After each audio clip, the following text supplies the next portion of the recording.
Hey, my name is ShawNshawN and I sell art on ShawNshawN.co, specials on eBay. Today we're going to review Black and Blue.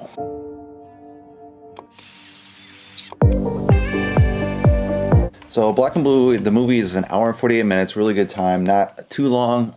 I felt like it was pretty adequate, wraps up the story pretty well with just the time length, so really good timing. It's directed by Dion Taylor. It has Naomi Harris as Alicia West, kind of our key lead, newbie. Michael Coulter is Darius, kind of the head local drug dealer of one of the two major gangs in New Orleans. We have Frank Grillo is Malone, kind of this corrupt. He works he's the narco police basically, so he's one of the head narco police and he's corrupt. We have Reed Scott as Kevin, her local partner in the regular police force, is kind of your neighborhood police.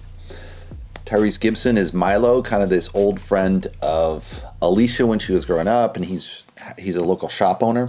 And Nafessa Williams is Missy, who is one of Alicia's old friends from high school. So the story is a cop is on kind of this, she's come back to the New Orleans neighborhood after years of being away, and it's not really mentioned in the beginning of the film, but she was actually an officer in the army. She uncovers this shooting because she takes an extra shift, and she has her body camera on, which these other cops don't have, right? And so she actually films these cops, the dirty cops, killing these local drug dealers. Then they shoot her because they're like, dude, we got to take out that camera, right? We don't want this on film. And so the whole film is kind of these dirty cops chasing her, and then who's involved in the whole police chain that's corrupt and who's actually the good cops, you don't know.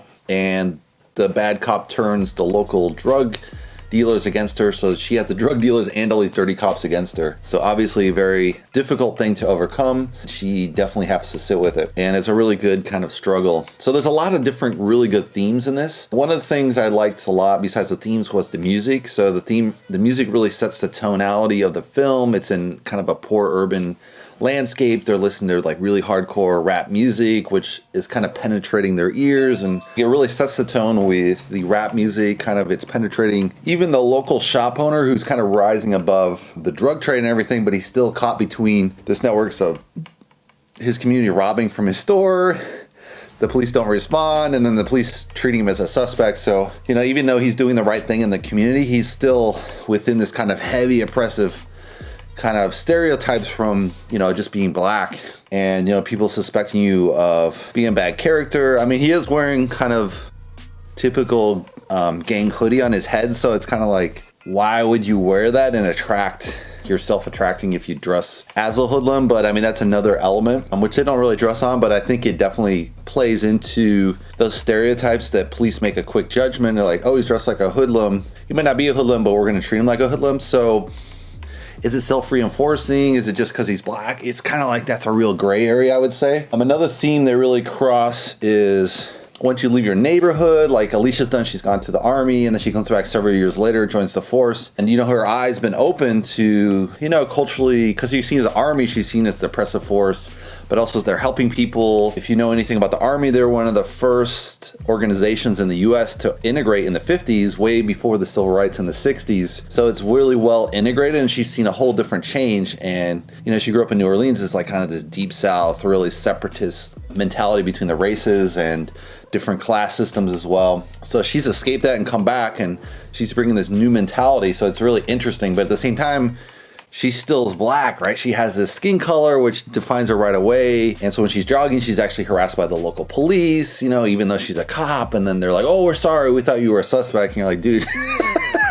But of course, all these stereotypes kind of play into it, right? Especially with the cops, they have to make a quick judgment call. As much as I hate profiling, sometimes it works. Like if it's a black suspect, you're not going to go after Arabs, whites, Chinese. It's just a waste of time, right? So how do you figure that out and treat it well? But also I think it's kind of it goes back to the fact that since these races are separated and they don't hang around together, whoever you don't hang around with, you really don't understand. So they come up with these generalized, oh, it's a black guy, but they don't really know the features. They don't know the facial looks. And so there's just kind of a lump sum, and you're just kind of known this bland other, and you really don't define it.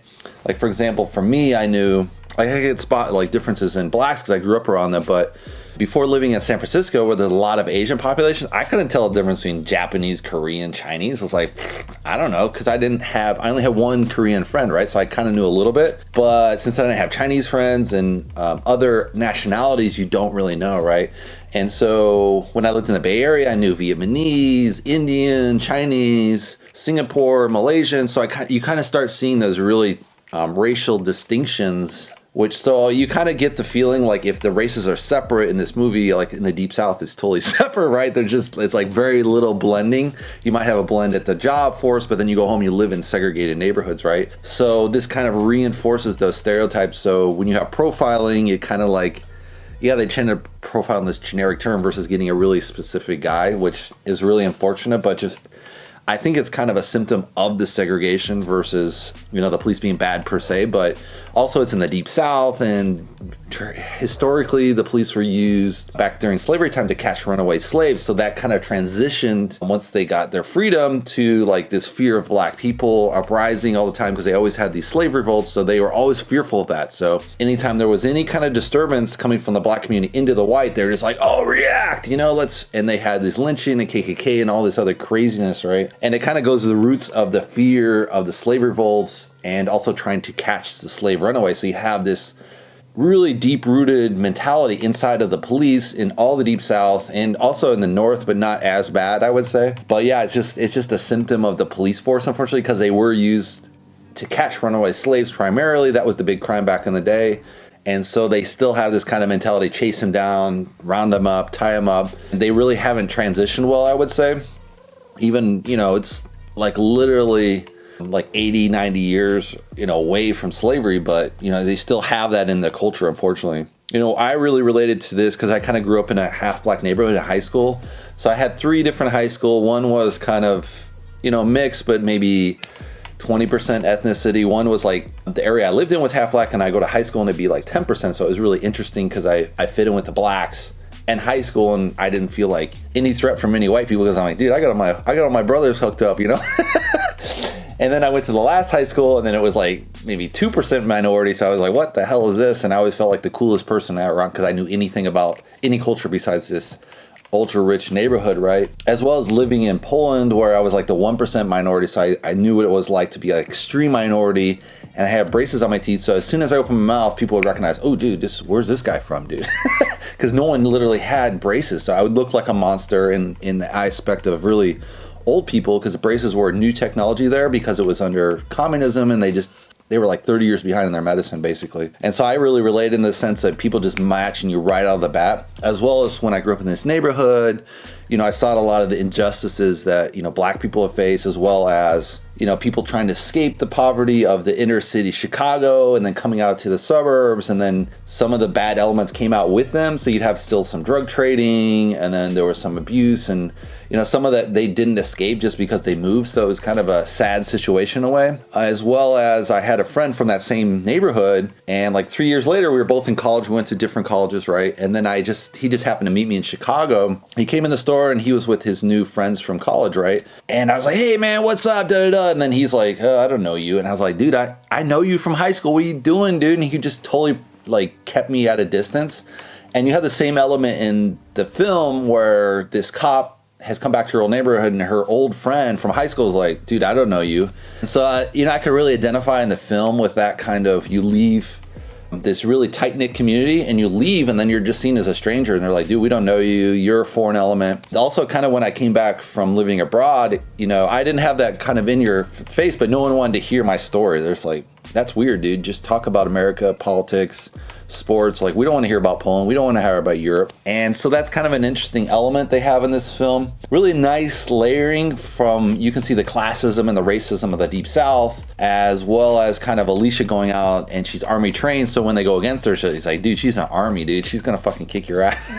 Of course, and the reality is, the cops and the drug dealers would have easily overwhelmed her in the reality, in that story, but it's a movie, so it works in the movie, and it's kind of a fun thing. Yeah, I really liked it. I liked also, they have this classic film of the dirty cops working with the drug dealers, which is kind of a classic movie theme. It always happens. I think they missed a little bit of opportunity because they could have had those Dirty cops riding around with their own type of music. Maybe it's, I don't know, rock and roll or who knows what, but it could have contrasted a little bit with rap. It's not necessary to the plot because they're already on the hunt.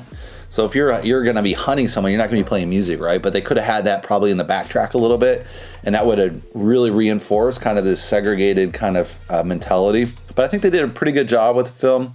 I would rate it pretty good. Not as good as Joker, but you know, Joker's just kind of whack job crazy, you know. This is a really solid story. If you guys want to subscribe, you can subscribe below, and I'll see you in the next movie review. Thanks for watching.